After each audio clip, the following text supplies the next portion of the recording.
Folks, welcome into That Betting Show for June 10th, 2019, your one-stop shop for all your sports betting information. Hope you guys had a great weekend. He's Teddy Sabransky. Give him a follow on Twitter at Teddy_Covers. I'm Donnie Seymour at Right Side VP. Let's get right down to it. NBA Game 5 Finals tonight, Teddy. Durant upgraded to question. We just heard a few moments ago before taping that he will be a game-time decision, but without a minute's restriction. We'll get to that in just a few moments with the hot topic of the day. Two best words, Teddy, in sports. Game 7, the Bruins explode with 4 third-period goals to win the game last night and force a Game 7 back in Boston. Blues closed just under 110 for home ice on Game 6. Now we flip to Game 7. Tough beat for underbackers, Teddy. 1-0 going into the third period. Feeling good? Not so fast. Yeah, underbackers can have that experience on a regular basis in hockey, but that was brutal. I mean, that was a dead nuts under game that all of a sudden, goal, goal, goal, goal, and of course the final one sends it over the total 5-1, sends it over the total. The 5-1 final forces a Game 7 on Wednesday, and of course it went over the total despite the fact that Rask was huge yesterday. I mean, an absolute monster. 3 games where the Bruins have faced elimination this postseason. You know, Game 6 and as well as Game 6 and 7 of the first round series against Toronto. Rask, 1.33 goals against average, 953 save percentage in those games. You know, Bergeron, quote, he's a big reason why we're in this position. He was definitely in the zone. Of course, the Blues 0 for 4 on the power play. And instead of clinching at home, now you got to go to Boston. Big dogs, obviously, in Game 7. Yeah, it's got to be a tough feeling because you know Game 6, it all lines up. You have your home crowd behind you, get that momentum there, and right from the jump, Boston looked like the better team. Had a couple shots there for the Blues early to try to tie that game up, but the Bruins prevail late, and we're going to see it in Wednesday. Be another madhouse there in Boston. Should be a lot of fun to watch. We'll preview that game in just a few moments on the opening line. But let's talk a little bit of history, Teddy. The Nationals make history in a win over the Padres. Why is that? 4 straight home runs, back-to-back in the 8th inning in the 5-2 victory. The first franchise in Major League Baseball history. And Teddy, we're talking about the Nationals here that haven't been around all that long. What was it, circa 2003, maybe 2004 that they've been there? The second team to go yard back-to-back. It was interesting there. Power surge in the 8th inning. At Petco. You know, I mean, it's one thing to have a power surge. Okay, you see it at Coors. Or you see it at Citizens Bank Ballpark in Philly. This was at Petco. You don't see 4 straight homers at Petco. And here's the brutal beat. We just talked about a bad beat in the NHL where underbettors got screwed with a crazy third period. How about this? You set an all-time record, the most home runs back-to-back in a row, four in a row. It doesn't matter. They're all solo shots. The game stays under 8, and it doesn't cash over bets. Yeah, it was interesting, too, because Stammen's a pretty good pitcher there. I believe one of the statistics, like his last year, giving up 3 home runs all year long, giving up 4 in one game, let alone 1 inning on 7 pitches, Teddy. 4 home runs and 7 pitches. Not good for the XFIP there, looking towards the future. But as we know, heading into those summer months, Teddy, we got to get you ready for football season. The 2019 preview today on That Betting Show is those Houston Texans. How about this, Teddy? Texans are 30 to 1 to win the title, 14 to 1 to win the AFC, and the Texans 2019 team total set at 8.5. Finished 11-5 last year, Teddy. Got a home playoff game. Didn't look so good against those Indianapolis Colts. The interesting thing about this as we move forward is the GM got a 5-year deal in the offseason, Teddy. Already fired to a little bit of upheaval. We know a lot of that bright spotlight there is on Bill O'Brien, who is the head football coach. You know, record overall around 500, but he's gotten the job done. He's won some games, but certainly getting stumped in the playoffs here. We're going to see if they can move forward. Now, the one thing that we know about the Houston Texans, Teddy, electric quarterback, young and dynamic, getting an up-tempo offense going, but they seem to not be able to protect their star quarterback. Now, moving forward, they tried to shore that up in the draft this year, Teddy. Got a couple of linemen out there, but nothing has seemed to work yet. Big year. And I'm going to say that's probably why the GM actually got fired in this. So Deshaun Watson coming into a fully healthy campaign. We'll see what he can do. He's got the weapons at wide receiver, Teddy. He's got the running backs. Just need to protect him. A lot of upheaval also, Teddy, in that secondary for the Houston Texans. A lot of replacements here. Big year for the head football coach in the Texans this year, Teddy, in 2019. Yeah, expectations are fairly high for Houston. They're considered to be one of the favorites in the division along with Indy going into the 2019 campaign. And you look at what happened last year for the Texans, obviously a real good season for Deshaun Watson returning back off the ACL. They finished with a positive yards per play differential, plus 0.2, which means they gained 0.2 more yards per snap than they allowed on defense. Rushing, they were great. A lot of that had to do with the run defense and Watson's ability to scramble. 0.9 yards per rush, better than their opponents. They did a good job running, and they did a great job stuffing the run. Deshaun Watson, QB rating of 103 last year, opposing QBs just 92.7, although, as you talked about, that secondary has been remade. They finished with a plus 13 turnover margin last year. So, coming into the offseason, the big issue for the wise guys was, hey, their schedule was easy last year, much easier than average. This year, based on this year's season win totals, factoring in the juice, the Houston Texans play the single toughest schedule in the NFL. That's a problem. And it's certainly reflected in the love for Indy in the early betting markets because their schedule isn't as tough as the Texans. You talked about the offensive line, and that's the biggest issue for Houston on the offensive side of the football. We know that Watson can play. We know the skill position around him, the skill position talent around him is good. But, he was sacked, hit, or pressured significantly 275 times in 16 games last year. Now, you sign Matt Khalil, you draft offensive line with your first 2 picks, Titus Howard and Max Sharpring, although both, the pundits didn't like either guy. So we'll see how it plays out. But, NFL high 62 sacks last year. Some of that's Watson scrambling and trying to make plays and holding the ball too long. But if Houston is legitimately going to be better and legitimate Super Bowl contenders this year, they're going to need that offensive line to be a heck of a lot better than it was a season ago. And worth noting from a team chemistry standpoint, you talked about some of the upheaval there. They're having a nasty contract dispute with Javon Clowney right now. Clowney has been sitting out all through the OTAs. And, he only has 29 sacks in 62 career games. But the Texans need him in the fold. They need him happy if that defense is going to live up to expectations. And right now it looks like this contract dispute has the potential to last a long, long time.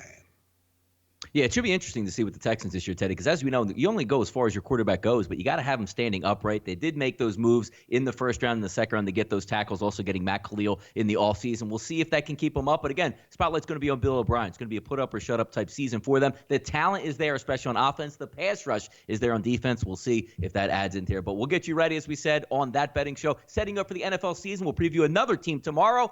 Let's take a look at some overnight line movers in Major League Baseball. SBRodds.com, the single best place on the internet to get all of these line movements. How about this one, Teddy? After back-to-back solid starts, Yu Darvish heads to Coors, and the line is moving in his direction. The Cubs currently sit at plus 116, down from plus 125. As we said, the total is 11, obviously that being at Coors Field. Marquez no slouch either, but Darvish coming in with those hot Cubs bats should be a good one here tonight.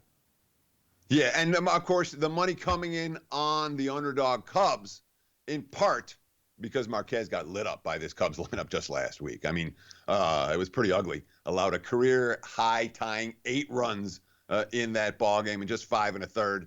His career track record against the Chicago Cubs is now, 6.86 ERA. His post-game quote, "My mechanics were a little quick. I fell to first base. That's why pitches got hit." So the market's concerned that may carry over for Marquez. Meanwhile, Darvish, he pitched brilliantly against this Rockies team last time out. Wasn't until the 6th inning until they got one on the board against him, although he left after 5 1/3. 7 straight no decisions for Yu Darvish. The market's not worried about a no decision here. They think the Cubs, the wise guys allude, I think the Cubs are live dogs in this one against Marquez, who looks perhaps suspect after that poor game last time out. Yeah, interesting, too, that Sunday night team. A lot of people like to fade them coming off, but it doesn't look like that's going to be the case. So we'll keep an eye on that game tonight. Teddy, opening lines here for Game 7, even though it's not until Wednesday night. The Bruins, actually, as I was doing up the script, about 170 to 175, but as I'm checking SBRodds.com right now, Teddy, we're looking at more 160s, 165 ranges, and no surprise here. It's a 5.5 total. Some outlets even having a 5, but heavy juice, 145, 150 to the under. Teddy, when you look at these Game 7s here and we see those totals, we always think that less power plays, because the referees typically in hockey are going to say, you know what, let's just let these players go through. One team gets a power play. We know the other team's going to get one later in the game to try to even it up. Take a look at those other notes. Smart to do that, or do you have the flip side and saying, you know what, if one team is down 2-0 or 3-0 with 5 minutes to go, we might be looking at 3 or 4 minutes of a pulled goalie to try to get back into this one.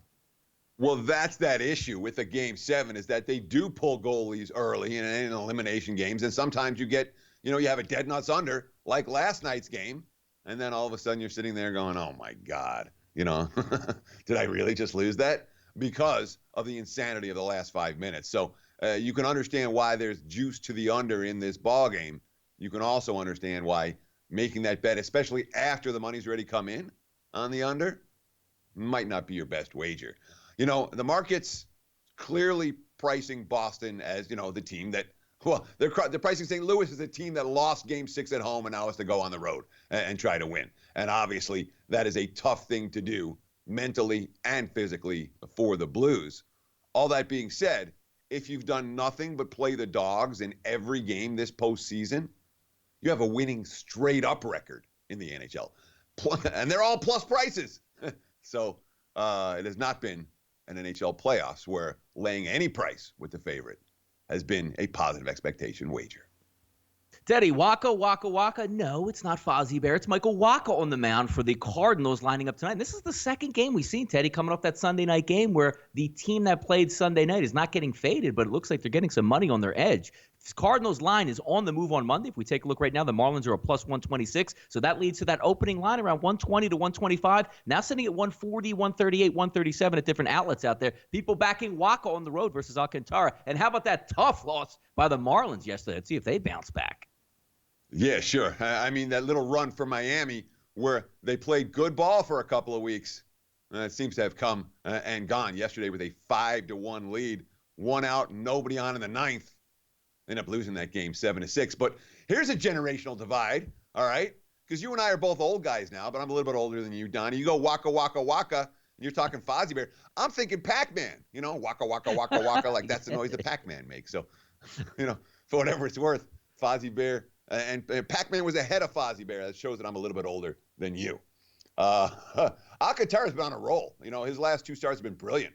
What is he about? One earned run in 13 innings of work. Of course, the Cards know him. He was in their system, and he hasn't played particularly well against St. Louis in his career. But I don't know what to do with Waka. Look, the markets are saying he might be a bet-on starter here. This is a guy who lost his spot in the rotation, got lit up, repeatedly. His last start against the Royals was as bad as it gets. He pitched twice in relief after getting pulled from the rotation.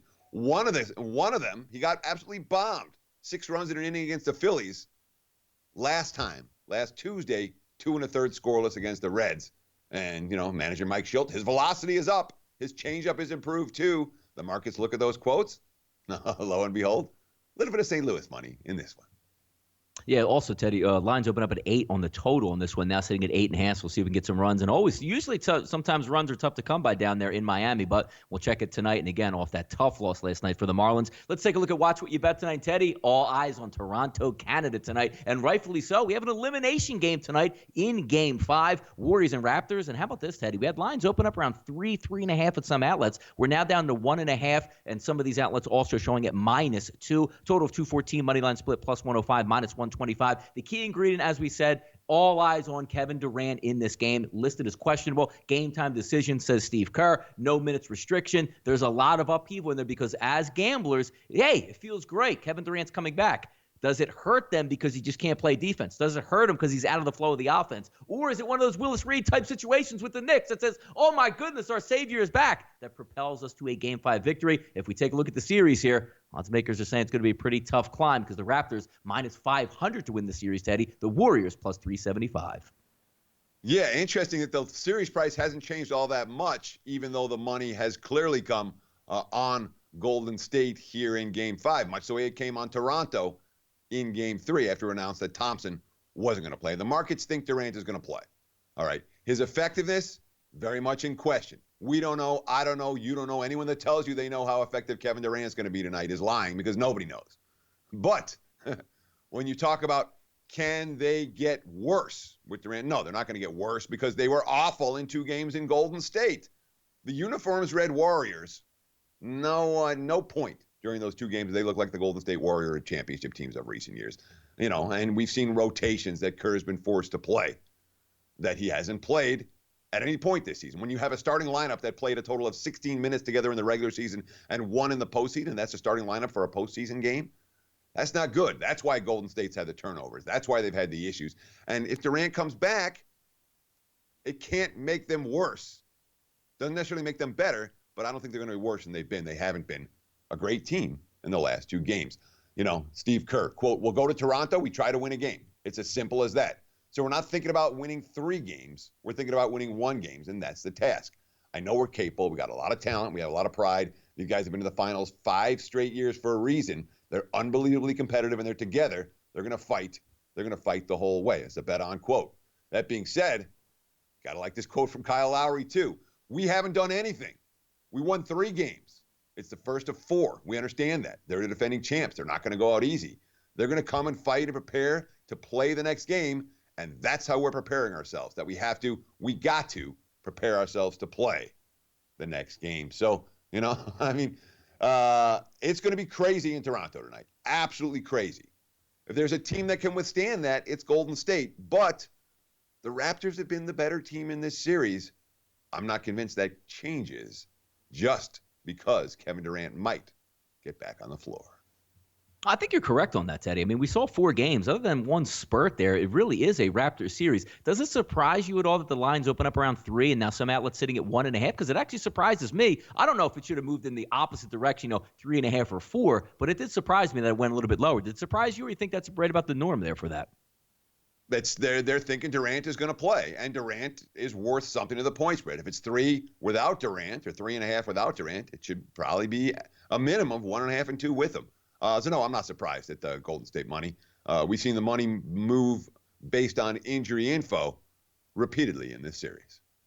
Subway Series gets underway tonight on Monday, Teddy. Mets and the Yankees. Yankees heavily favored at -195. Actually, if you take a look at SBRodds.com to get the latest updates here, sitting around 190, 188 in that range. So heavy favorite for the home team, New York Yankees here, 7:05 MLB Extra Innings. Live from Yankee Stadium tonight. It's supposed to be a little bit of rain in the forecast. The same thing in Philadelphia. Mets are 32-33 on the season, 13-22 away. Yankees are 40-24, 21-12. Vargas, who's been outstanding as of late, versus Tanaka.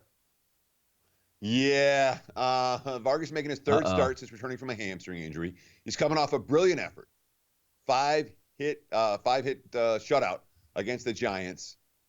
117 pitches in that ball game. That concerns me. The guy's got a $1.85 ERA his last 7. He hasn't given up 6 hits during that stretch. He's 0-7 with a 6.84 ERA in the Bronx against the Yankees, and he's coming off a season-high 117 pitch effort. That worries me. All that being said, the Mets are 12-8 in their last 20 since Mickey Callaway got his vote of confidence after they got swept by Miami. They're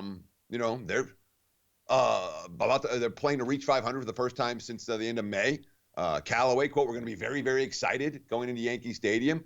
Pete Alonso hit his 21st homer the other day on Saturday. I'm stoked for it. I mean, the Mets pumped for this series. The Yankees are just 2-5 in their last 7. They're a team that overachieved for an extended period of time, despite a nasty run of injuries. We've seen the Bronx Bombers come back to earth. They did win yesterday to snap a 1-5 skid. Now they're 2-5 over the last week, but the price to me looks a little bit high to back the Yankees in this one, given their current struggles and the Mets' better current form. How about tonight, Ryu on the mound? Cy Young, he's been absolutely outstanding on the season. Going against a young upstart kid in Canning tonight. If you take a look at the odds here, Angels +150, a total of 9. 10:07 tonight, MLB Extra Innings, Angel Stadium, Anaheim, California. The Dodgers, red hot as usual, 45-21 on the season, 20-14 away. Angels 31-35 on the season with 17-18 at home. Ryu, as we said, has been great. Canning in his last start, Teddy, not bad. 6 innings, 4 earned runs, but the previous 4 starts, he was lights out before that. Good upstart versus a guy dominant in form here, but can you go against the Dodgers, Teddy? Getting great starting pitching, really good bullpen work, and just an overall hot team. Should be the battle of L.A. tonight. Dude, Ryu's given up 1 inning of runs in his last 51 2/3, a 2-run inning in Pittsburgh. He's been as unhittable as any pitcher in baseball. Dave Roberts, he's just in complete control. It's front and back. It's all quadrants. It's changing speeds. It's mixing up the sequence. Dodgers 13-3 in their last 16. Ryu's coming off 7 shutout innings, giving up 3 hits against Arizona. He's dominated L.A. in 3 previous career starts against them. Hard to step in front of this guy right now. It really is. Worth noting for the Dodgers right now. They closed out May. They had 9 straight overs in late May. Offense was rolling. Middle relief was getting hit pretty hard. Guess what? They cashed one over ticket their last 10 since that run of 9 straight overs. And the only over got there by a half a run, by a hook. The bats have gone cold. The starting pitching has been epic. And the middle relief, much better for LA. Hence, this current string of unders that, again, 8-1-1, their last 10, and shows no signs of slowing down, even against the Angels tonight.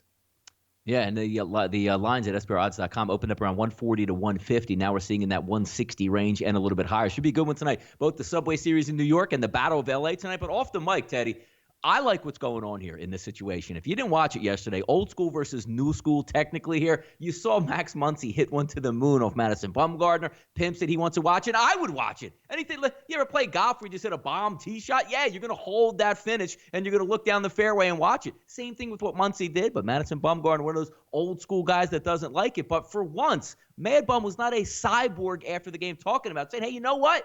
These guys want to pimp these home runs. We want to let the kids play as you see these baseball commercials for Major League Baseball come across. Why not let me be me? They want to pimp it. I want to yell at the guy. I thought it was great theater yesterday. And how about the game itself, Teddy? 1-0 finish. That was the deciding run in the top of the first inning. Awesome. Yeah, I mean, it was a thrilling game. And again, another undercashing for the Dodgers. But this old school versus new school stuff, I hate to tell the old school guys, and I used to be one of them, but baseball attendance is going the wrong way, and there's so many unwritten rules in baseball that can make you crazy. Oh, I'm not allowed to do this. Oh, I'm not allowed to do that. Hey, you hit a bomb, I'm with you. You can watch it. Mad Bum wants to yell at you, I'm with you. Let him yell at you. It makes baseball interesting. It makes baseball more exciting. And if you're not a fan of pitchers' duels, that was the only excitement of the entire game. Hence, we don't want to take that out of the game. Let's leave it in. Absolutely. I completely agree with that. That'll be your show today, Teddy. Went a little bit over time, but here's the key addition that we're going to talk about tomorrow on that betting show. Are we going to continue talking about NBA basketball? Will we have a Game 6? How will Kevin Durant play? You're going to have to tune in tomorrow to watch that betting show. Thank you for tuning in today, June 10, 2019, your one-stop shop for all your sports betting needs. Once again, he's Teddy Severance. Give him a follow on Twitter at Teddy_Covers. I'm Donnie Seymour at Rightside VP. And as I said, we'll be back tomorrow. Will we still be talking basketball? Find out later. Good luck tonight on your wagers.